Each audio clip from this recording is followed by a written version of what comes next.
नमस्कार, बहुत स्वागत है आपका देश न्यूज में और मैं हूं आपके साथ मनीष कुमार। आप देख रहे हैं मेरा खास कार्यक्रम खोट पे चोट। आज हम खास कार्यक्रम में बात करने वाले हैं छत्तीसगढ़ के कोरबा जिले की, जहां पर ग्रामीणों को आज भी विकास की दरकार है।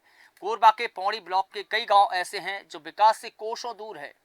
नदी नालों से घिरे गांव में ना तो स्वास्थ्य व्यवस्था पहुंचती है और ना ही बच्चों को अच्छी शिक्षा मिल पा रही है।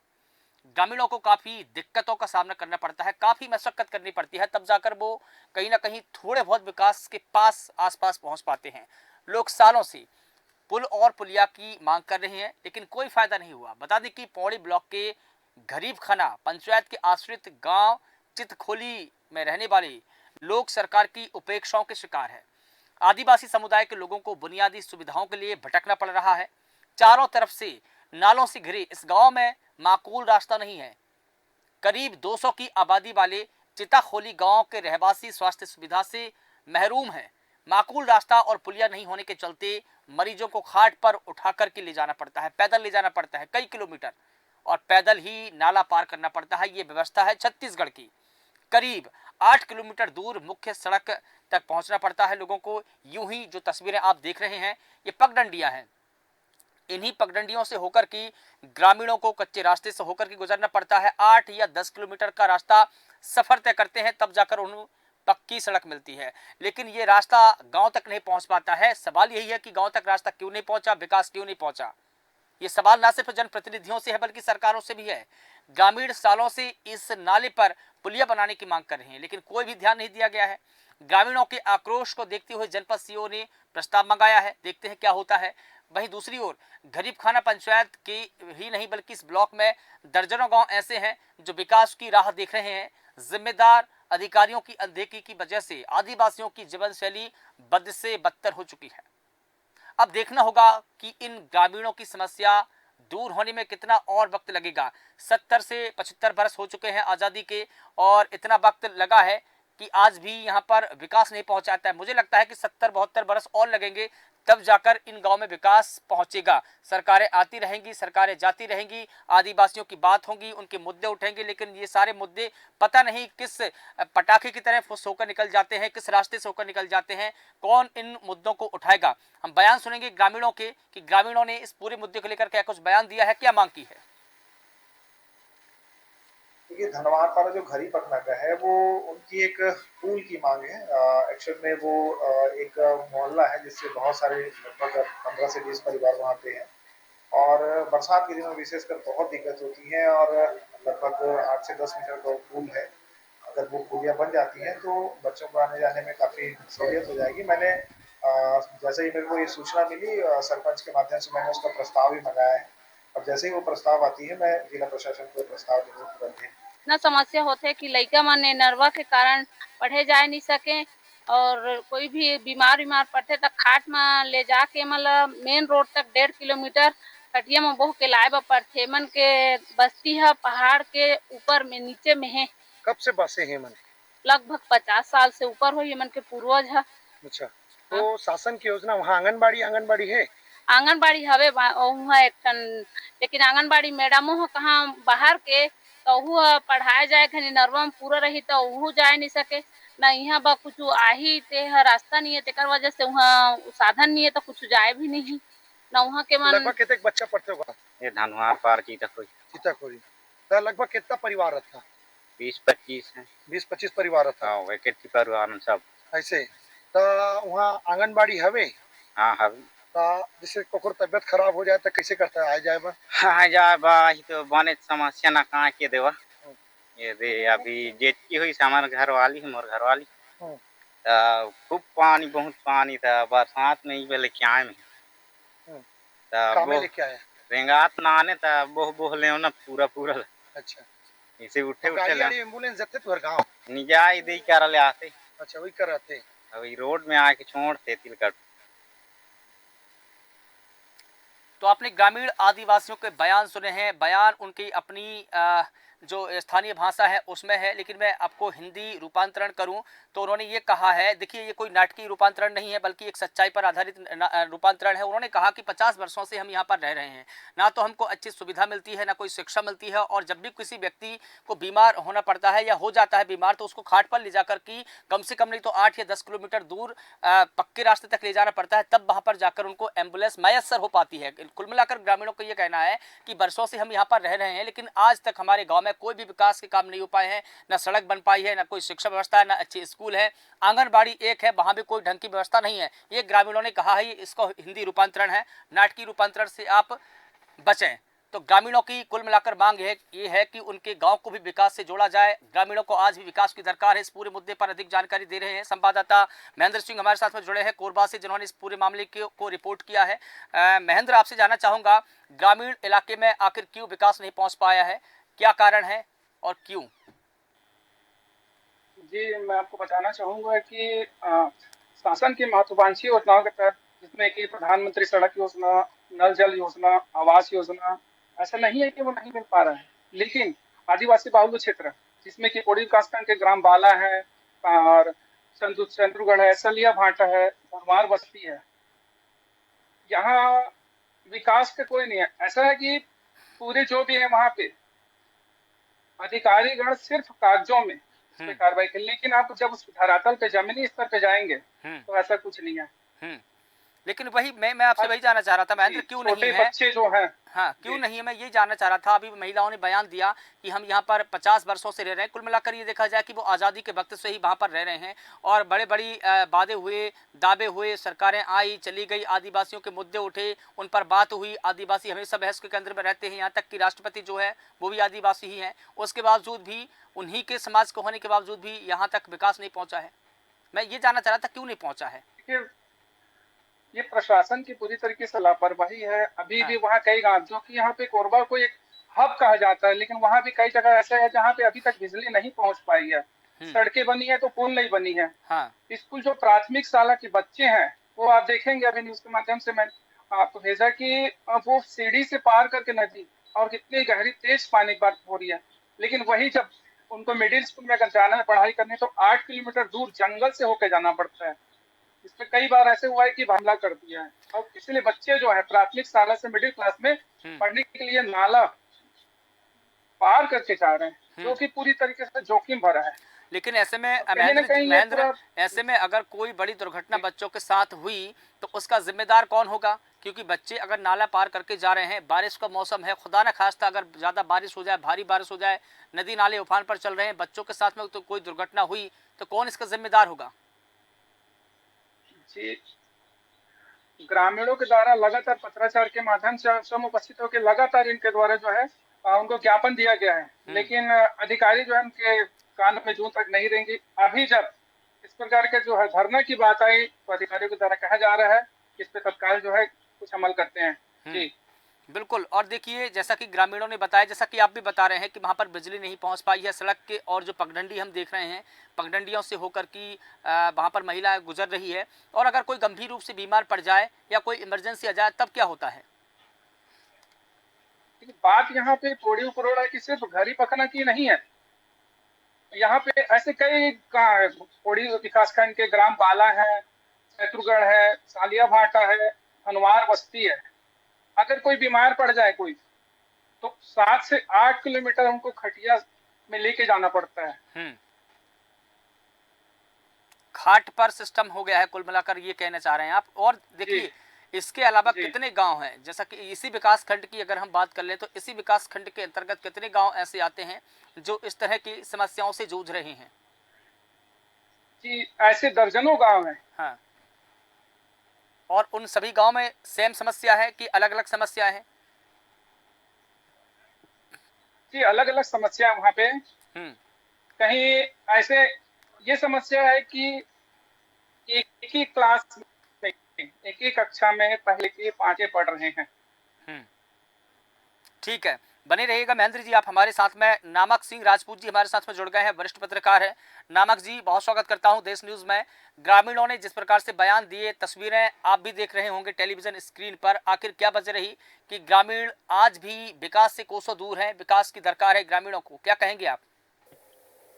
सबसे पहले देश न्यूज के सभी दर्शकों को मेरा नमस्कार है जी। शुक्रिया।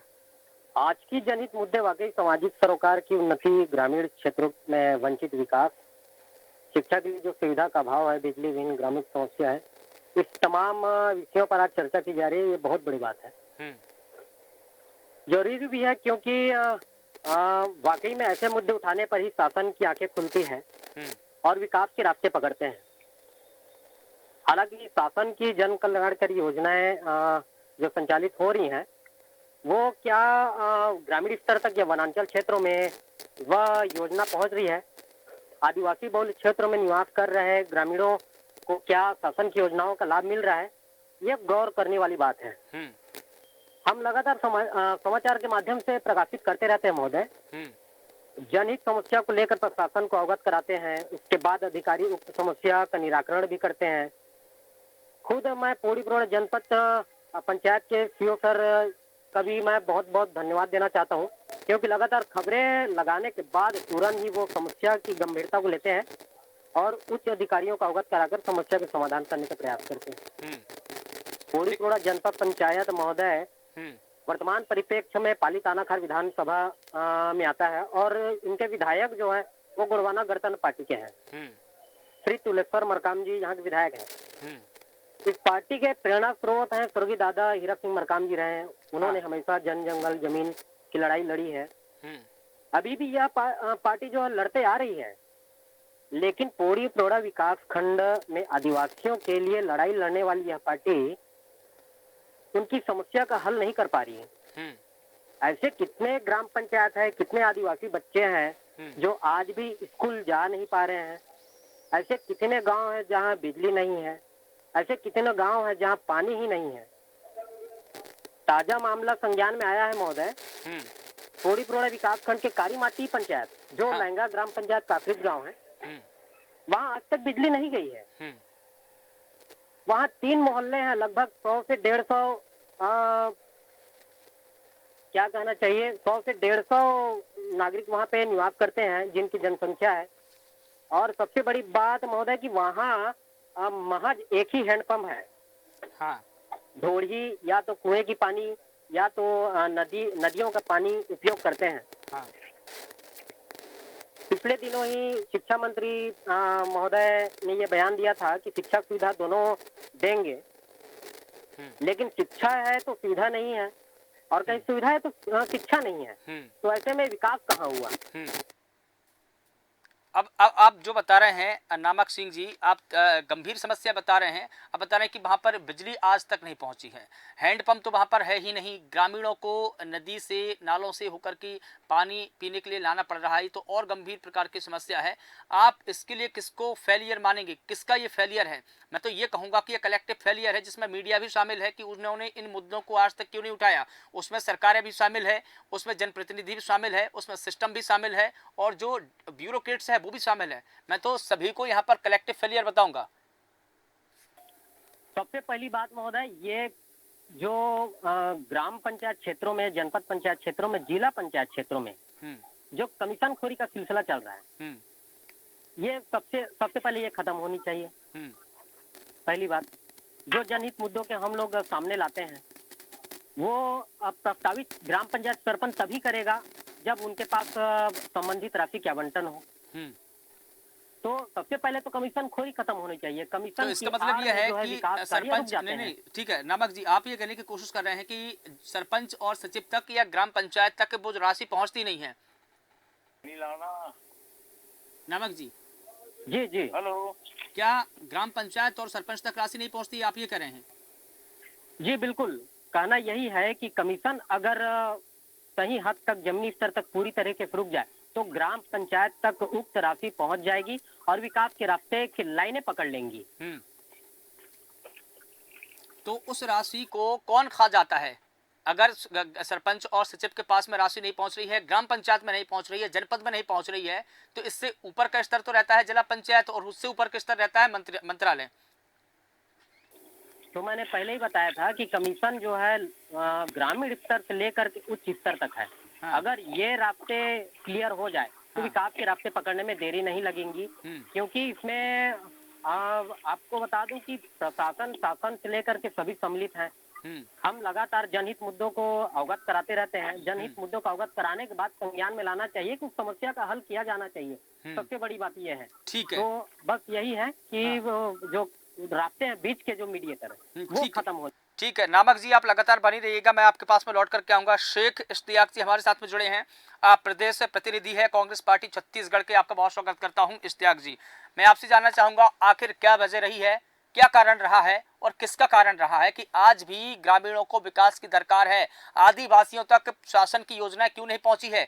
विकास की मुख्य धारा से आदिवासी समाज कैसे जुड़ेगा अगर उनको योजनाओं का लाभ नहीं मिलेगा तो? देखिए, ये एक मुद्दा तो है भ्रष्टाचार। दूसरा मुख्य कारण ये भी है कि हमारे क्षेत्र में जैसे विकास कार्यों के लिए मुख्य रूप से डीएमएफ की राशि होती है कोरबा जिले में।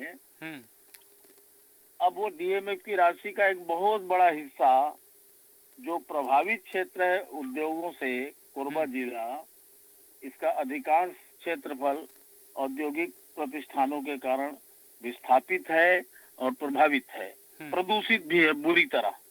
तो इस राशि को वहीं से प्राप्त होता है विकास कार्यों के लिए डीएमएफ में, और इस राशि का बहुत बड़ा हिस्सा प्रदेश के दूसरे जिलों को चला जाता है।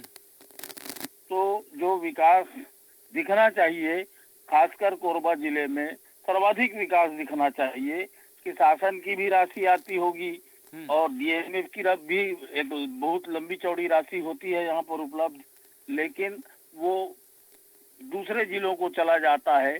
उसके लिए राजनीतिक कारण हैं, तो वो प्रभावित होता है। नहीं, लेकिन जैसा कि नामक सिंह राजपूत जी बता रहे थे कि यहाँ से जो स्थानीय विधायक जनप्रतिनिधि है वो जो गोंडवाना गणतंत्र पार्टी है उनके विधायक हैं और वो लगातार इसमें काम भी कर रहे हैं, लेकिन कहीं ना कहीं वो इसमें सफल नहीं हो पा रहे हैं।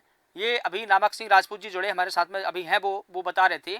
अब आप बता रहे हैं कि यहाँ पर जो डीएमएस की राशि है वो आती है लेकिन दूसरी जगह शिफ्ट हो जाती है, तो वो कौन शिफ्ट करवाता है? क्या यहाँ के विधायक करवाते हैं या यहाँ के कलेक्टर करवाते हैं? कौन करवाता है? यहाँ के सांसद करवाते हैं?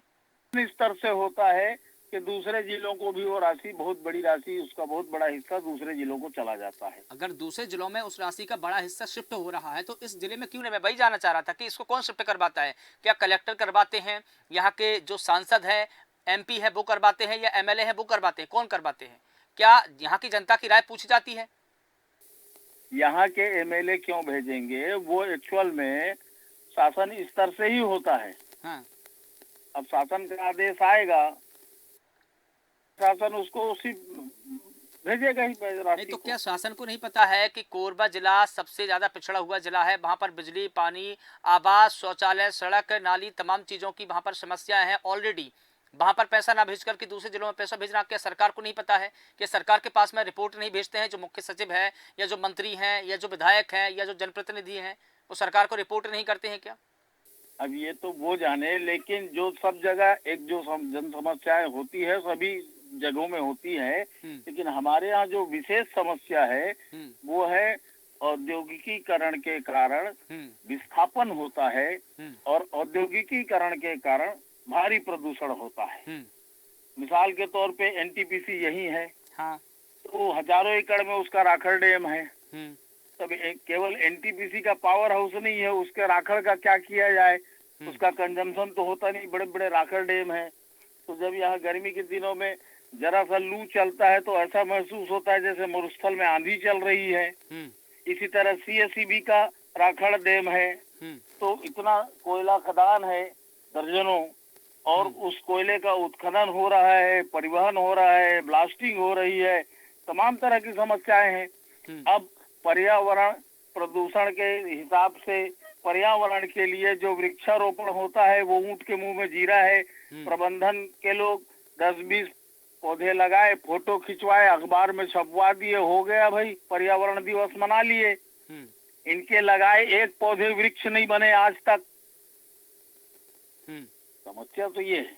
नहीं, लेकिन आप तो जितनी ये चीजें विशेष बता रहे हैं, समस्या है। ठीक है, और इश्तियाक जी, जो आप इस इतनी जिले सारी में चीजें है बता रहे हैं, उद्योग लेकिन के कारण, तो इन इस चीजों विशेष से समस्या का समाधान डीएमएफ की विशेष राशि से हो सकता था। नहीं, ठीक है, मैं लेकिन वो एक इशू उसी है, को भी दूसरे लोगों को बांट दिया जाता है। नहीं वो एक इशू हो सकता है, ठीक है, उसको अपन थोड़ा साइड में रख देते हैं। अब दूसरी ओर आपने ये बताया कि एनटीपीसी है, कई यहाँ पर औद्योगिकरण है, प्रदूषण है, राखड़ है, तमाम चीजें हैं, उनसे इन आदिवासियों को क्या वास्ता?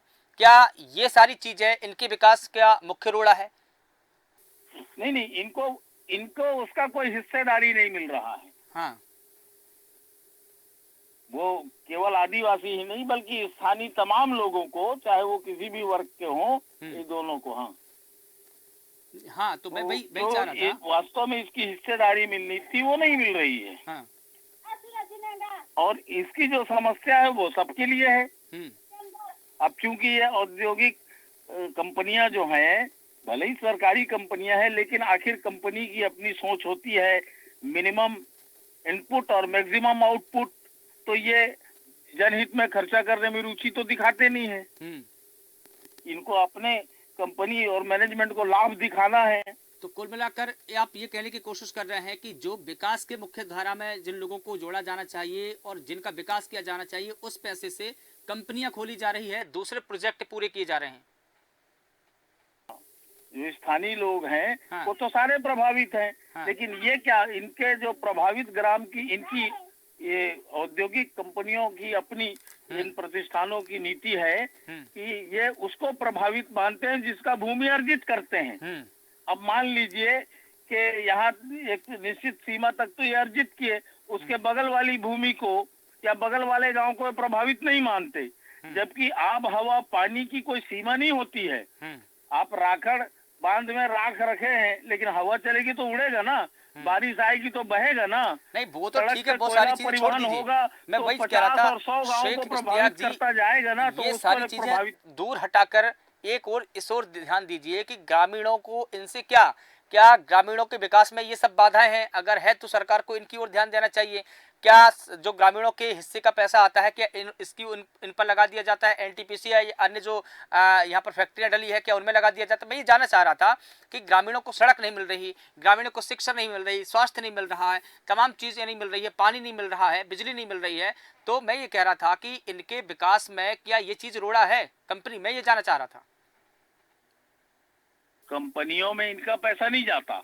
हाँ, लेकिन कंपनियों से जो पैसा क्षेत्र के विकास के लिए निकलना चाहिए वो नहीं निकल पाता, वो नहीं लग पाता जी। जो औद्योगिक प्रभावित ग्राम है और निकटस्थ ग्राम है, उसकी ये लोग सीमा बहुत लिमिटेड बनाते हैं। और जबकि वो पूरा का पूरा तहसील, पूरा का पूरा ब्लॉक प्रभावित रहता है। ठीक है शेख इश्तियाक जी, इंडस्ट्री से। ठीक है शेख इश्तियाक जी, चूंकि वक्त भी हो चला है, इस मुद्दे को यहाँ पर विराम देना होगा। आपका बहुत शुक्रिया इस पूरे मुद्दे पर बात रखने के लिए, और आप सभी का भी बहुत शुक्रिया इस पूरे मुद्दे पर बात रखने के लिए। तो बता दें कि छत्तीसगढ़ के कोरबा में विकास की ग्रामीणों को आज भी दरकार है। आज़ादी के 76-77 वर्ष बीत चुके हैं। हाल ही में हमने 77वीं आज़ादी की वर्षगांठ मनाई है, लेकिन सवाल ये है कि क्या ये आदिवासी ग्रामीण आज भी आज़ादी का मूल महत्व समझ पा रहे हैं, आज़ादी की मूल परिभाषा समझ पा रहे हैं, और क्या ये लोग आज भी विकास की मुख्य धारा से जुड़ पाए हैं? सरकारें आती गई, सरकारें जाती गई, सरकारों ने मोटा फंड भी जारी किया, लेकिन आज तक इन ग्रामीणों को क्यों नहीं मिल पाया है? किसकी वजह से नहीं मिल पाया है? ये एक सवाल है। फिलहाल देश न्यूज़ के खास कार्यक्रम में बस इतना ही। देश और दुनिया की तमाम बड़ी खबरों के लिए आप लगातार बने रहिए देश न्यूज़ के साथ। नमस्कार।